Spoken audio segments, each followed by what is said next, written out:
स्वागत है दोस्तों आपके अपने YouTube चैनल आर्य स्टडी पॉइंट में। मैं रंजित आर्य और आपके लिए लेकर आया हूँ आज स्वतंत्र भारत में राजनीति के चैप्टर फर्स्ट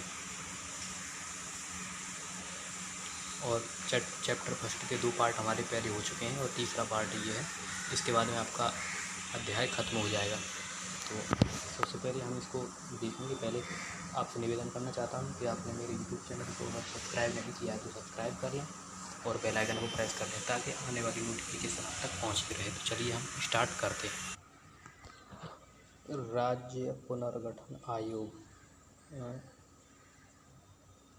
राज्य पुनर्गठन आयोग इसकी सिफारिशें जो थी इनको पहले पढ़ेंगे। तो राज्य पुनर्गठन आयोग 1953 में बना। अब ये बताऊँ किस लिए बना है 1953 में राज्य पुनर्गठन आयोग? इसलिए बना क्योंकि ये भारत देश की जो जनता थी वो भाषा के आधार पर देश को बंटवाना चाहती थी। तो सरकार ने सोचा कि राज्य पुनर्गठन आयोग बनाओ और जो अपनी काउंटिंग करेगा उससे पता चलेगा कि किस राज्य में कितने लोग किस भाषा के आधार पर रहते, किस भाषा के लोग हैं, किस राज्य में कितने हैं। इसलिए 1953 में बना था। तो आप समझ में होंगे कि 1953 में ये राज्य पुनर्गठन आयोग भाषा की काउंटिंग करने के लिए बना था। और इसके बाद में दूसरा क्वेश्चन बनता है कि राज्य पुनर्गठन अधिनियम 1956 में पारित हुआ। तो ये अब 3 साल तक तो राज्य पुनर्गठन आयोग ने काउंटिंग की, जा करके देखा कहाँ पर कितने निवासी भाषा के आधार पर, कहाँ पर कितनी भाषा के आधार पर लोग रहते हैं, कितनी भाषा वाले लोग हैं, कौन सी भाषा के लोग हैं किस राज्य में। तो ये उन्होंने 3 साल तक देखा। उसके बाद में इन्होंने काउंटिंग करने के बाद 1956 में इसको पारित कर दिया। ठीक है, पारित कर दिया।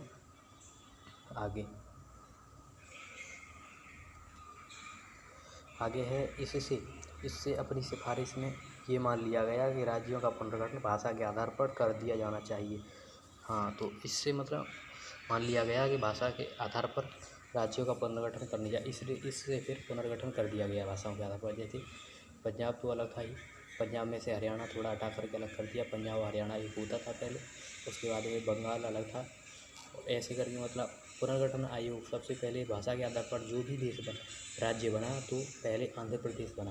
तो वहाँ पर तेलुगु निवासी थे, वो तेलुगु निवासी कहते थे कि हमको भाषा के आधार पर अलग हमारा राज्य मध्य प्रदेश बना दिया जाए।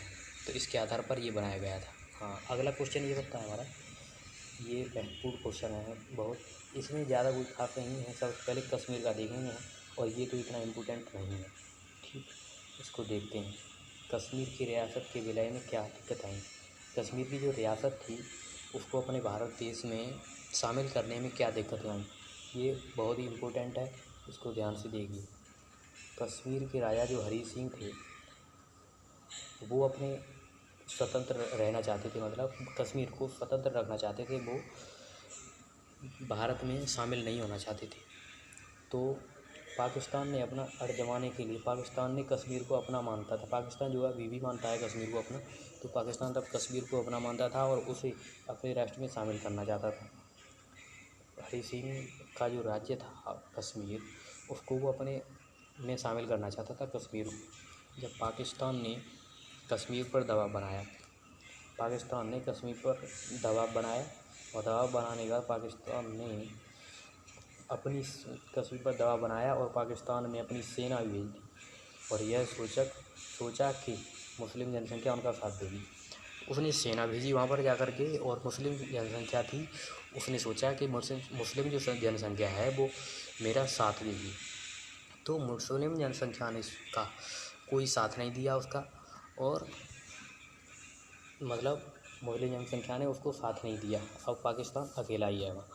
तो इसके बाद में फिर वहाँ के जो राजा थे हरी सिंह, उन्होंने भारत आए और भारत से उन्होंने मदद मांगी।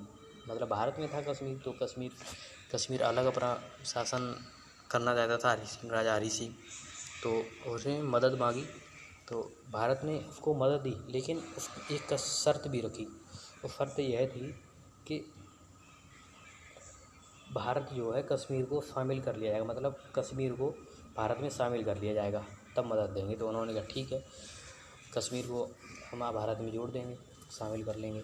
तो फिर उन्होंने कश्मीर को मदद दी और कश्मीर जो था भारत में शामिल हो गया और कश्मीर को विशेष अधिकार दिए हैं जो आज भी हमको बहुत ही बता रहा है। क्या विशेष अधिकार कि भारत का जो एक हिस्सा है कश्मीर को पाकिस्तान भी हड़पना चाहता है, चीन भी हड़पना चाहता है, ये बहुत दिक्कत दे रही है। तो भारत का जो रूप लचीला था इसलिए कश्मीर भारत में शामिल हो गया। तो इतना ही हमारा, और आगे की अगर वीडियो अगर चाहो कि